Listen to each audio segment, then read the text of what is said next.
Hey everyone and welcome to a Pauper deck tech. Finally Chatterstorm has been banned, so I'm ready to brew something new. Today we are talking about Deadly Dispute and a possible mid-range shell. Since the print of the Dungeons and Dragons Adventures in Forgotten Realms core set and since people started playing it in Affinity, I tried to figure out a possible mid-range deck with this card because draw two cards with only one mana is just broken. Initially, I thought of adding the dispute in Rakdos Monarch, but it didn't went really well for the simple reason that I didn't have enough creatures to win in late game because black and red doesn't have a lot of good mid-range creatures.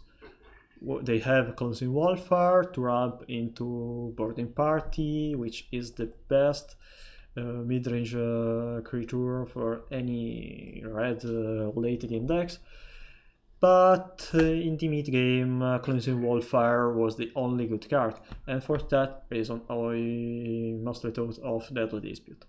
Well, uh, after the print of Innistrad Midnight Hunt, Ardent Elementalist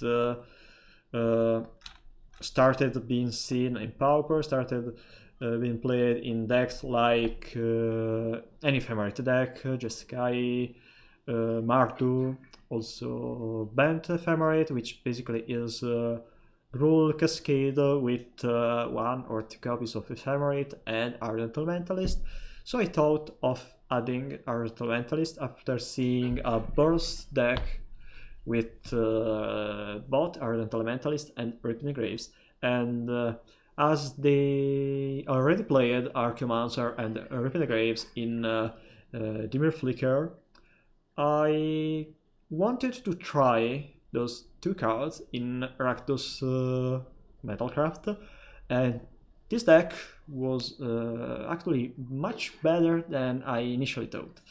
Thing is, this deck I think that has a good mana curve because in early game we can both mana ramp with Cleansing Wildfire or just extra cards with Equal Wellspring or Deadly Dispute. Eventually we can interact with the opponent with Cast Down or Galvanic Blast.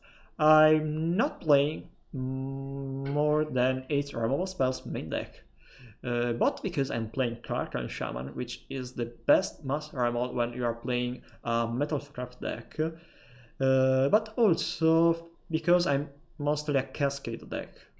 I think that the combo of Cleansing Wildfire and Cascade Creature just allows you as a mid-range deck to play a more aggressive gameplay compared to the traditional style mid-range deck like Mono Black Devotion or Burst Monarch.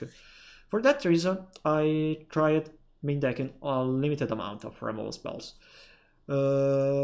We also have Ardent Elementalist, which is great because we can bring back Cleansing Wildfire to interact with the opponent's mana base or the opponent's creatures if we bring back Cast Down. We can also interact well with other mid-range or control decks thanks to the combo of Ripping Graves and Ardent Elementalist, because we can loop Ardent Elementalist and Ripping the Graves. You can bring back Ardent Elementalist and bring back Ripping the Graves with Ardent Elementalist, which is great. And then we have Boarding Party and Maelstrom Colossus as end game. We also have Bleak Coven Vampire, which is great for any black-based mid-range deck. Basically, it's a great merchant of Asphodel, but I think that is better for the simple reason that that this creature has 4 in power and deals much more damage basically when you play it. Grey Merchant of Asphodel forces you to play a Devotion deck, and usually black mid-range creatures are really weak. unless you are playing cards like Citron Grass or Polina Spectre, which they were good creatures, but at the moment they're not really great. We are basically playing a format where Saruth, Packmate, Annoyed Altisor Boarding Party are basically the best creature decks you can play in a mid-range deck. So wasting your creature slot to play Citron Grass maybe not really great. The combo with Ichor Wellspring and Deadly Dispute is obviously great because you are drawing 3 cards with only 1 mana.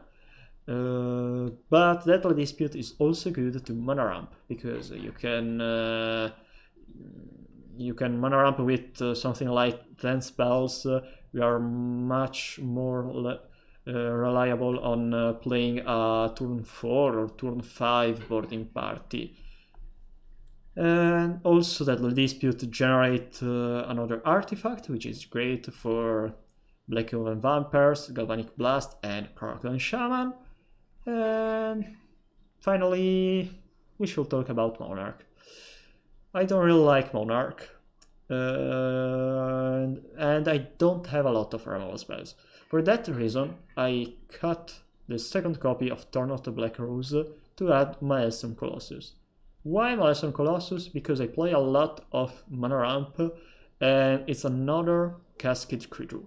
I don't really want to play more than 1 copy of Maelstrom Colossus because it costs 8 mana, but when I was able to draw Maelstrom Colossus and I was also able to cast it, was really good because basically it was another copy of Boarding Party with a bigger body, basically another Muldrifter or value creature, but for a late game and only 1 copy probably is great. You can try another copy, but probably only 1 is better.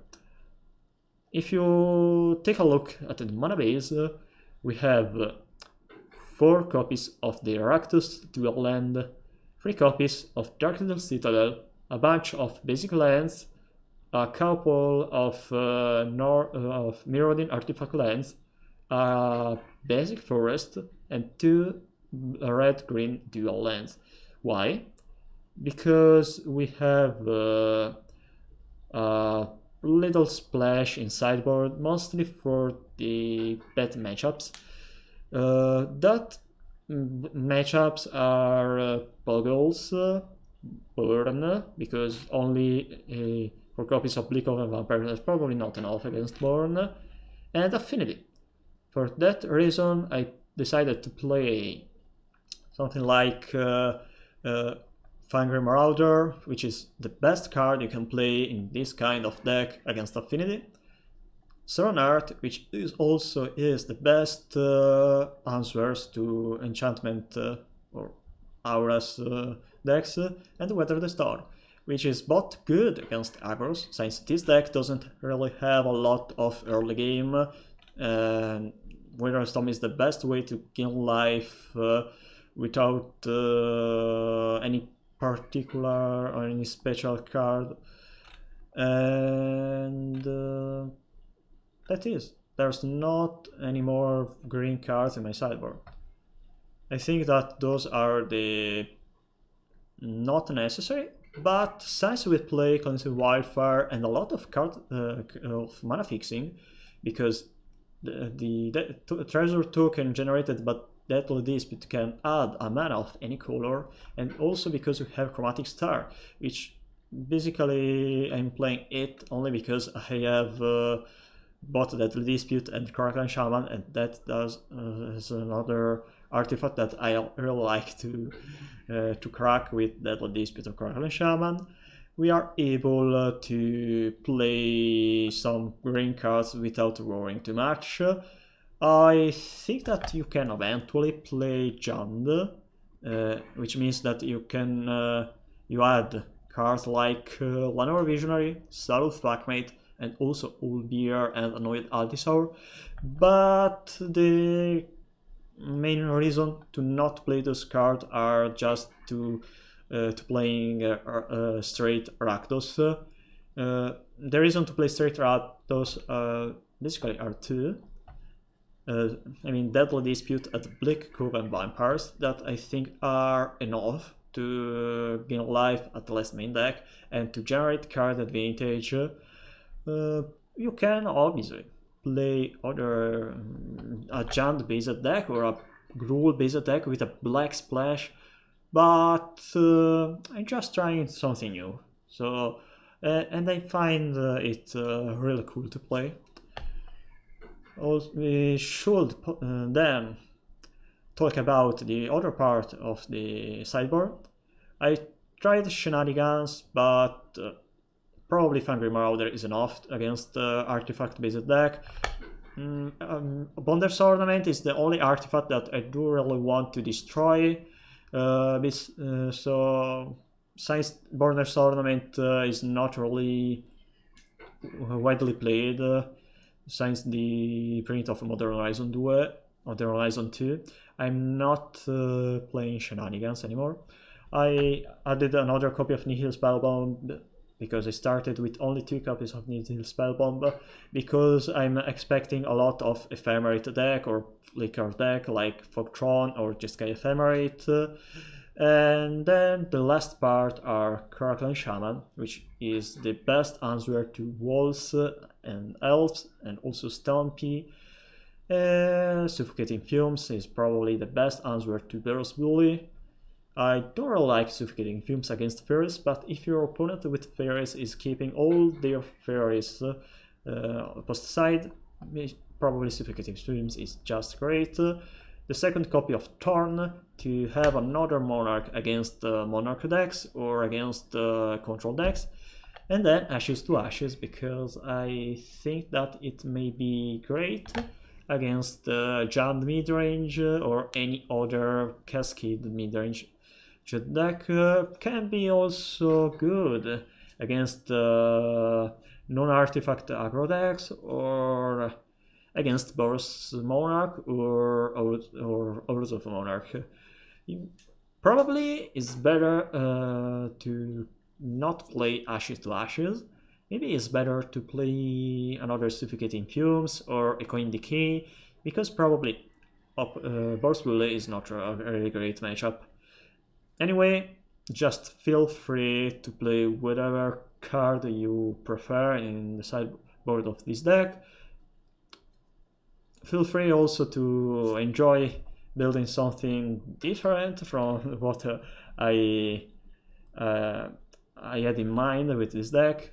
If you are able to build something that may be better than this deck, I would be really pleased to see your deck. I mean, both Cleansing Warfare, Deadly Dispute and Cascade Creatures are a really great card, so you can really toying around with those cards. Well, I think we talked about this deck for a really long time, so we should start play some Matchup League. I do really hope you will be able to enjoy these videos. Let me know in the YouTube comments or on Twitter or on Facebook what do you think about this deck. If you want to see any other deck, see ya.